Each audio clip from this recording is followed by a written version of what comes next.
ဒီလို sauce လဲတာရှိရင်တရက်သီးတင်မကဘူးဘာနဲ့စားစားမင်းနေမှာနော်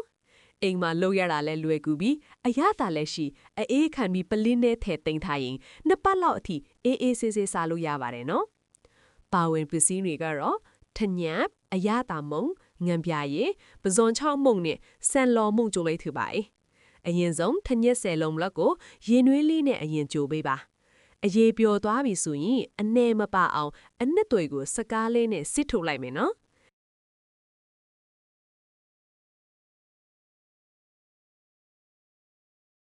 ရလာလဲထညက်ရည်ထဲကိုငံပြားရည်နှုတ်စွန်းထည့်ကြိုပါနဲ့အရသာအတွက်အရသာမုံဒါမှမဟုတ်ဟင်းခတ်မုံငရုတ်သီးအကျက်မုံပဇွန်ချောင်းမုံနဲ့ဆန်လော်မုံလေးတွေကိုအချိုးကျထည့်ပြီးမှွေပေးပါ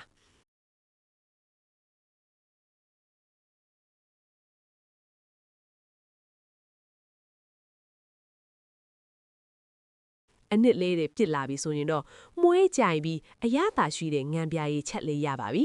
ပြီးရင်တော့တရက်သီးနဲ့စားမယ်နော်ချိုးချင်းဆက်လေးစားလို့အယမ်းကောင်းပါ යි ပိုတာလေးတွေကိုတော့အေးခံပြီးပလင်းနဲ့ထက်ရေခဲတဲ့ထဲတင်ထားလို့ရပါတယ်ရှင်